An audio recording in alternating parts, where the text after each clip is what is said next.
is Rachel Martin. I am the owner of Connection Wellness Center. We're in Annandale, Virginia, and we help people find a place to feel comfortable in the gym. There are all types of gyms out there, some for like group fitness, some still for membership based. We're a personal training studio, so one-on-one. We help people that may not have found a fit in those other gyms because it might be intimidating, loud music, lots of equipment. Maybe you don't know what to do when you get to the gym and you need someone to help you stay consistent. That's where we fit in. That's where you fit in. I know sometimes I've joined multiple gyms and sometimes it is intimidating with all of the equipment and the people. And so it's nice you offer a little bit of more one-on-one. Yeah, we kind of noticed that, and with our clientele, most of our clientele is 40, 50 and up.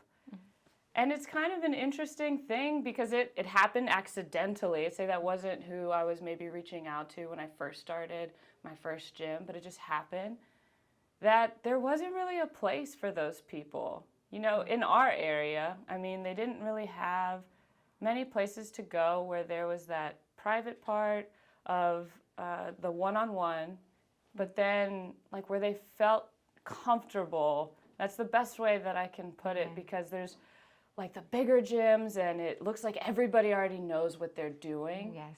And if you don't, you're like, well, I don't want to go there. It's intimidating. Yeah, and if you're not like the high intensity group fitness style, that's not your place either.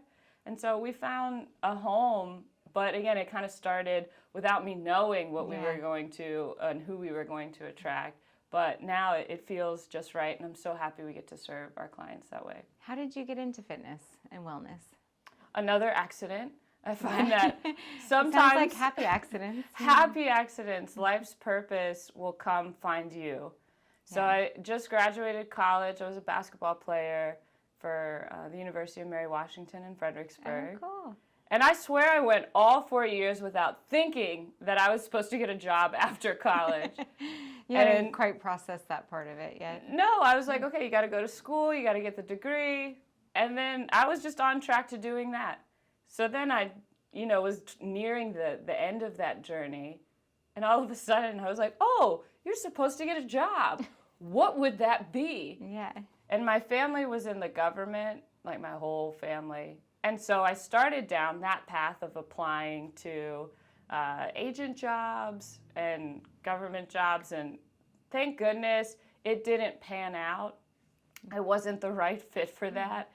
And there was a gym across the street from where I live that was opening up. They were renovating, and my brother had suggested, hey, maybe you should go apply there and just be a front desk person until you figure out what it is that you're going to do. So I applied to be front desk. They said, you're a great fit for personal training. Why don't you study to become one? I had a degree in biology, so it seemed like, okay, that's not too hard. Yeah. Yes, I'm good at studying. I just finished doing that. And that's where it all began, and I fell in love with the journey that people were going on alongside me, and that's why I continue to do it this day. Wow. Tell me a little bit about the training process to become a personal trainer. I have a friend that just went through it, and it was pretty long. Intense process, right? It can depend. So in the personal training world, there's lots of ways to get certified. And there's some national organizations that certain gyms say they require you to be certified through them.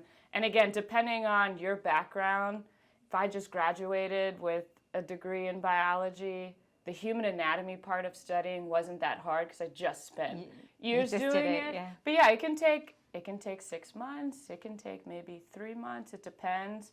But really, and what I tell people that get that certification is that's hardly the beginning. That's just your entry ticket, to be able to start. You can't study people unless you are actually working with people. And personal training, and one of our mottos is like we keep personal training about the person instead of about the training. Because like training's part of it, but if you can't work with a person in front of you, that's like communicating with them, understanding what they need, what their desires are, their struggles that they're facing, then you can't really help train them Right. either. So you kind of have to enter that world. Because everybody's different and they have different needs and their body responds to things differently and their capabilities are different. Yeah, and what they've been through is different. So we definitely spent our first session, we call it a first step session, talking. And I constantly have to remind our trainers, they probably think I talk too much, but the power of talking and listening, really. Because if you can't, and you don't give opportunities to listen to your people, then your training can only be so effective. Again, because you don't understand what they need until you listen to what they are telling you with their words, telling you with their actions, with their body language. And it's words and listening to their bodies is a huge part of the job. Of it. Yeah. As far as your clients, what are you doing for marketing and advertising to bring people in? What's working for you these days? So small business, the rules are always different, but yet in the training world, everybody tells me the same thing. Yeah. It's all about word of mouth referral. It has always worked for us.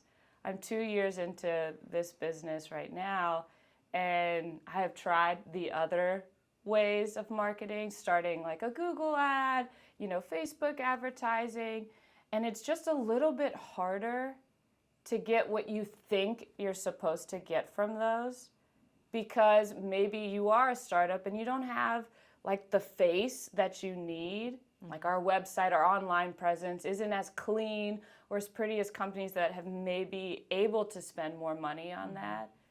So you're not going to get the return. But when your service speaks for itself and your people are raving fans of your work, they're going to want to bring people in because you changed their lives.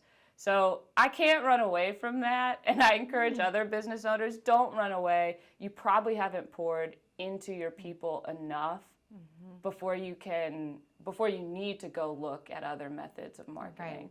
Right. Yeah. So tell me how you started this business that you're in now. What was your journey to starting at the gym after the government jobs weren't your thing? Didn't pan out. You started at the gym, and then where did it go from there for you? So I actually started, again, training at a local community gym, and I can say that I couldn't have thought of a better start, because there are, again, a lot of different gyms out there. This one was about 10,000 square feet. Not that that matters, but they were a bigger studio than like the boutique style, which are 2,000, 1,000.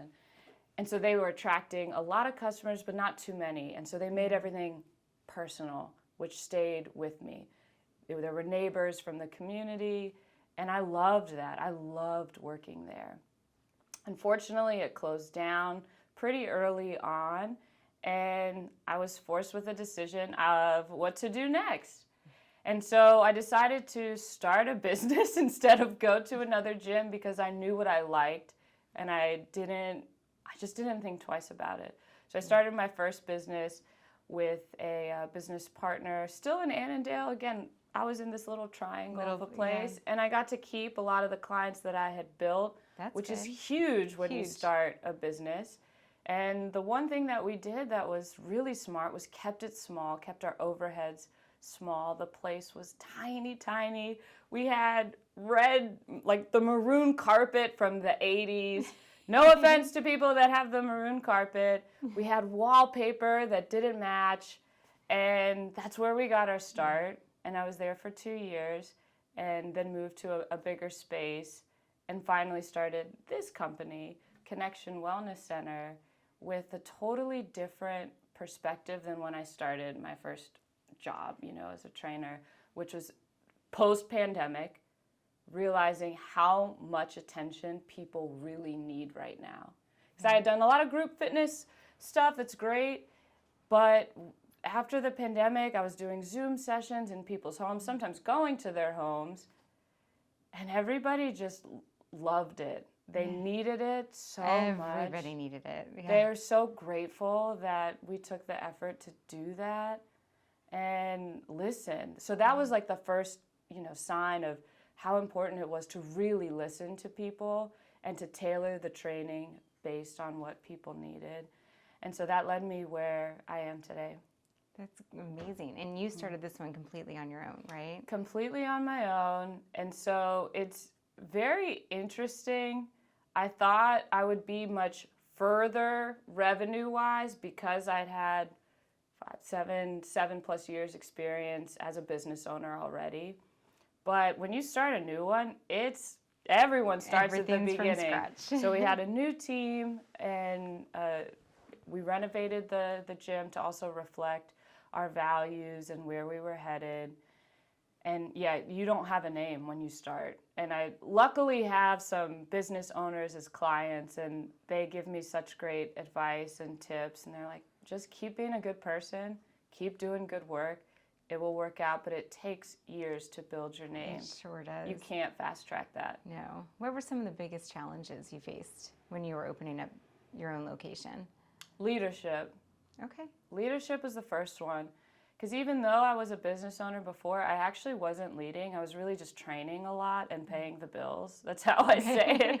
It's not the best combo. I worked a ton, paid the bills, but didn't actually do the work that needed to be done as a leader. So when I started on my own, everything felt new and scary. And I really struggled being a boss. That name did not resonate with me. But luckily, I took a life coaching course, and that really opened the door to embracing a new perspective as a coach. And that's what I love to do. I love to coach, I love to train, I love to teach people and like guide them. The way I had perceived what a boss was like, I'm up here and I have to tell you exactly what to do and da-da-da. And maybe that's wrong, but that's what I took from it. It's an easy perception. Yeah, and I was like, I have to be this way. That's what the boss, like, I sort of took from it. And it was this persona. But a coach I readily identified with, and I didn't have to try. I just am, and I always have been. Do you think some of your basketball days helped with that? That's a good point. Yes. And it was very interesting because when I was a boss at my first job with my first business, and I may have even taken on that role a little bit, my dad had said something to me because I was like, I'm so nervous, or like things weren't feeling right, kind of like a lock and a key. Like I wasn't who I really am. He's like, Rachel, I've seen you play for so many years. You were the captain of all your different teams. Like, you have it. Like, what's going on? And it was really that I wasn't being who I am. I was trying to be somebody else. And so our gym values very much reflect that. I am who I am. I don't have to change. I can get better, learn new techniques and skills to enhance it. But you don't have to be anyone except who you are. Yeah, I love that. It's so true, right? Yeah, and I think personal training, we actually find that a lot of people are going through that in their 40s, 50s, 60s, 70s. There's always, yes, we can all say that there's either moments in our life or things that we've been through, people that we're around that make us want to be someone else. Yeah. And so we hope that when people come to our gym, that's the 45 minutes where they don't have to be. And hopefully, by feeling that 45 minutes, it carries over. It certainly does, life. Yeah. I'm a boot camp kind of girl, but it's 45 minutes, and I just know if I can get myself there and get the work done, the day is better. The day's right? better. Mental clarity, physical clarity, and it all goes together. Yeah, and I'm more sharp and focused throughout the day. Absolutely. So, well, I'm glad you do that for yourself. It's hard carving out time and thinking that you're worth it and all those things. I carve out the time. I put my phone away. I don't wear an Apple Watch for 45 minutes. I'm just thinking about getting through that workout. I got my Timex. I don't stay connected on the watch. And it helps me zone out. Like when I try to work out, or when I work out, I try not to have my phone nearby because it's too easy for me to get distracted. And this is the one time that you have to not. Yes, it's the one time for yourself, and I remind myself of that every time I do it. Do you have a favorite story that was like most rewarding to you in regards to a client that you helped transform their life? Is there someone that's kind of stuck with you? No.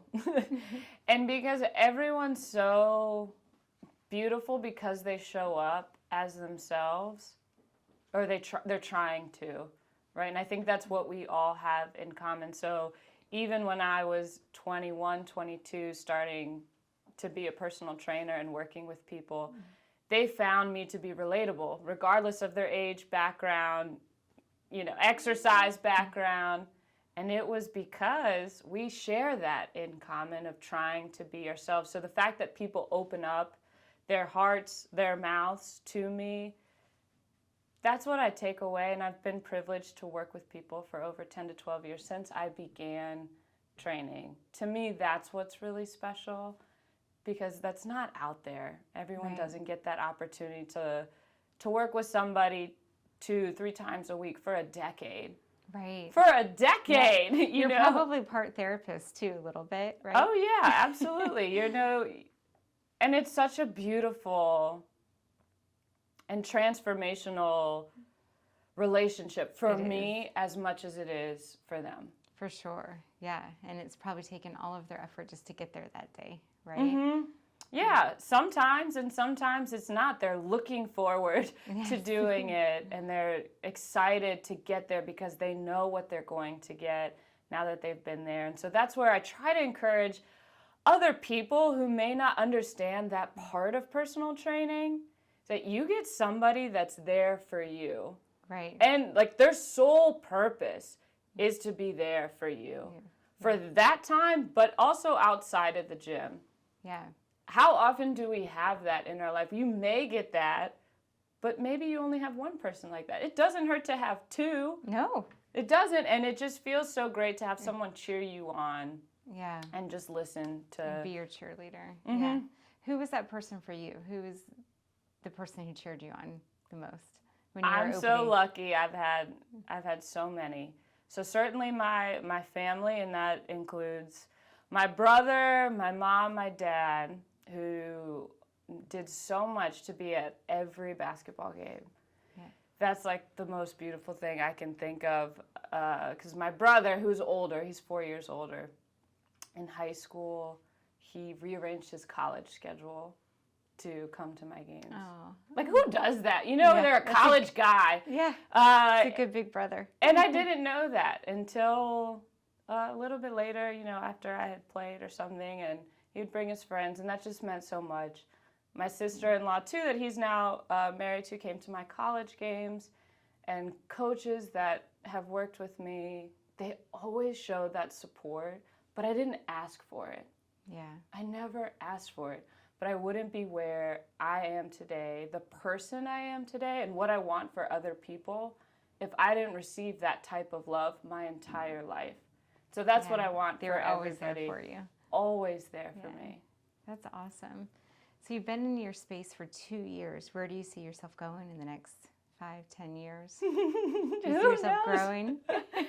Yes, who knows? We are entering in the life coaching world. Again, I just took a certification that was 6 months worth, and it was super impactful to me. In fact, it's called an Impact Life coaching certification.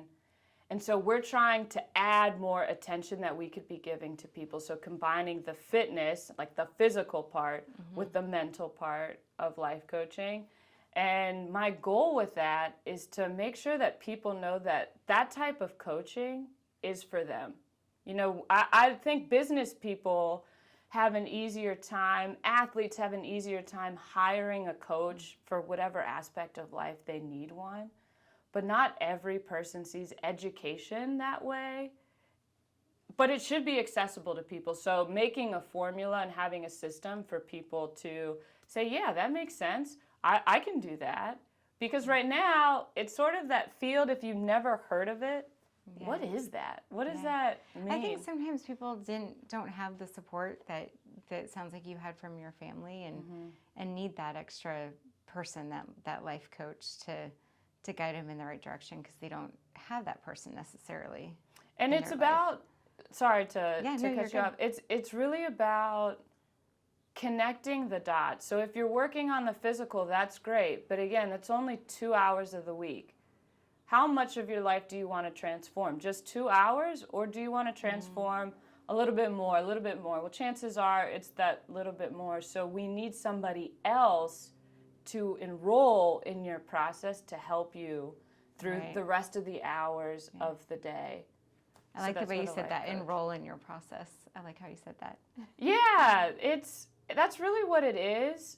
Yeah. And again, people find a tough time investing in themselves. Sometimes it's easier to invest for somebody else, your kids, you're going to do anything for.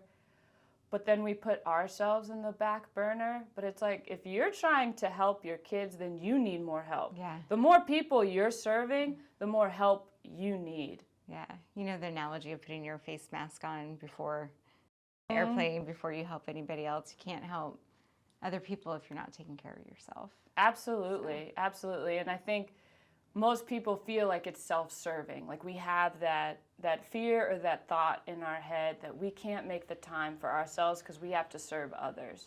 Right. But it's the exact opposite. If your mission is to serve others, you need to serve you because self-mastery leads to you being able to help other people. Yeah. Are there any last parting words you'd like to leave us with? You've said so many great inspirational things. It can be fitness related, business related. Yeah, thank you for the opportunity. Get a coach. Get a coach of any kind.